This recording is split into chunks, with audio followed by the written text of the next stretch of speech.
ازيكم عاملين ايه؟ وحشتوني جدا جدا، غايبة عنكم بقالي كتير. بس سامحوني الفترة اللي فاتت دي كنت مشغولة جدا، معلش بقى كل مرة بقول لكم نفس الكلام. بس والله غصب عني. خلاص هرجع معاكم بإذن الله بقى باستمرار كده. تعالوا بقى لما نشوف مع بعض النهاردة احنا هنعمل ايه. هنعمل البيت الديكور الترندي جدا ده من غير بقى ولا قوالب سيليكون ولا اي حاجة، هنعملهم من اعادة التدوير، وزي ما عودتكم دايما بطريقة سهلة وبسيطة وكلنا هنقدر نعملها بنفسنا، وكمان تكلفتها هتكون على قد الايد. زي ما انتوا شايفين جميع العلب دي نقدر نستخدمها في عمل قوالب البيت الديكور الترندي جدا. حبيت بقى ان انا اعملها معاكم باستخدام علبة العصير الكرتون دي. اول حاجة بنفتحها من فوق زي ما انتوا شايفين بالشكل ده، وبعد كده بنبدأ نقصها بالمقص. هنشيل الجزء اللي من قدام ده. بصوا الطريقة بقى سهلة جدا جدا، يعني بجد هتعجبكم وهتقومي تعمليها دلوقتي حالا. زي ما بقول لكم بقى هنشيل الجزء اللي من فوق ده كله، على اساس ان احنا نخلي العلبة شبه القوالب بالظبط. يعني احنا دلوقتي هنعمل مع بعض قالب لعمل البيت الديكور زي ما شفتوا في اول الفيديو. قصيناها بقى بالشكل ده. الكرتونة بقى اللي احنا قصيناها من فوق دي هي اللي احنا هنعمل بيها الجزء اللي هيدينا شكل البيت. يعني احنا ما استخدمناش اي حاجة غير علبة العصير دي بس. هنبدأ بقى نتنيها بالشكل ده. بصوا الطريقة سهلة ازاي. انا فضلت طبعا اظبطها كده، فحبيت ان انا كمان عشان اخليها ثابته معايا اكتر، والتثبيت بتاعها او الشمع اما نيجي نحطه ما يبقاش باين معانا. هعملها بقى بالطريقه اللي انتوا شايفينها دي. بصوا تنيتها كده، وهنفتحها بالمقص وهنلزقها بالشمع.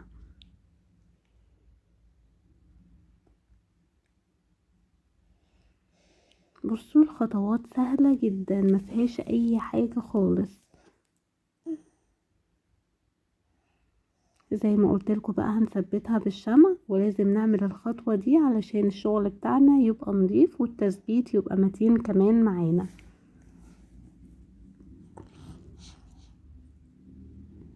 يعني ما تخليهاش مفرودة وتيجي تلزقيها على طول، لا مش هتثبت معانا كويس، وهتلاقيها عملت لنا خطوط كده هتبان معانا بقى لما نيجي نصب الجبس. كده انا يعتبر خلصت القالب ده. بصوا سهله ما فيهاش اي حاجه خالص. بعد كده بقى عملت عجينه الجبس بتاعتي زي ما قلت لكم قبل كده، ان انا بحط كوبايه جبس وعليها كوبايه ميه لحد ما بنوصل للقوام الكريمي ده. والجبس طبعا بينشف معانا بسرعه جدا، جبس مش اسمنت. تمام. كنت خلصت بقى اول فكره دي او اول طريقه.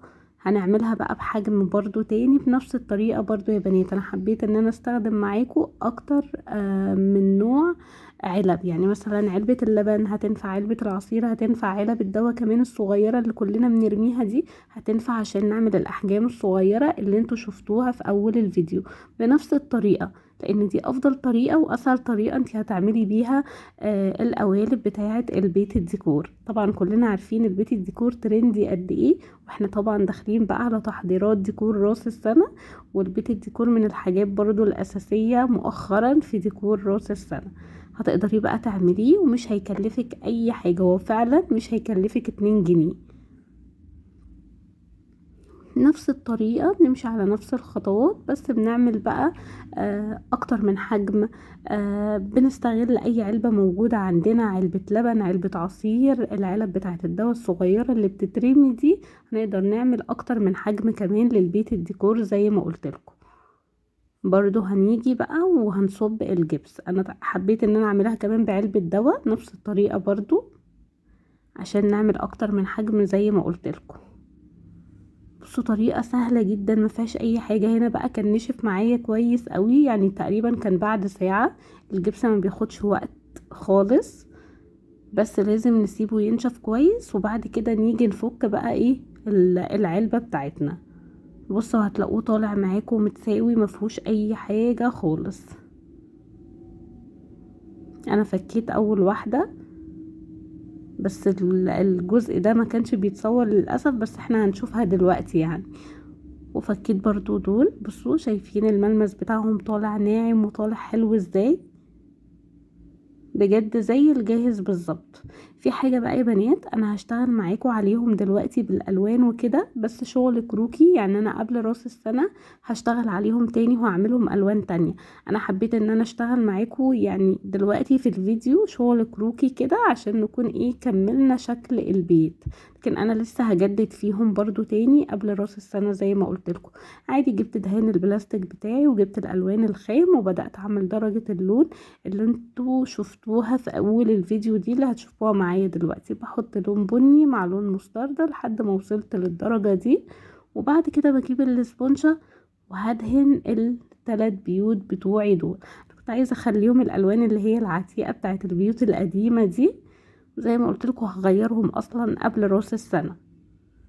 ما تنسوش بقى وانتوا بتشوفوني كده نعمل اشتراك للقناة ونفعل زر الجرس علشان يوصلكوا كل فيديوهاتي، وما تنسوش كمان لو حبيتوا الفيديوهات بتاعتي نعمل شير كتير لاصحابنا ولحبايبنا عشان نكبر القناة.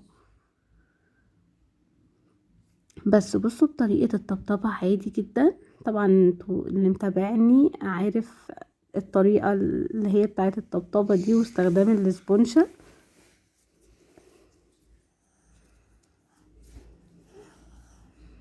بجد شكلهم على الحقيقة تحفة جدا، انا نفسي كلكم تعملوها لانها طريقة سهلة وبسيطة جدا وهتديكي نفس النتيجة بالظبط بتاعت استخدام القوالب السيليكون اللي بتتباع غالية جدا، او حتى لو هتشتري البيت دوت مش هيبقى برضو اقل من 50 جنيه.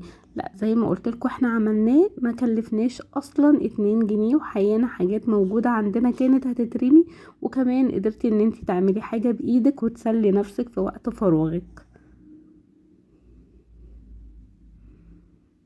خلصتهم بقى وكنت رسمت عليهم كروكي كده، والجزء ده للأسف برضو ما كانش بيتصور، فسامحوني. ما تنسوش بقى يا بنات تشجيع جامد ليا، وما تنسوش تقولولي رأيكم كمان. اللي أول مرة بيتابعني يعمل اشتراك للقناة ويفعل زر الجرس علشان يوصل لكم كل فيديوهاتي. استنوا مني فيديو جديد بفكرة جديدة.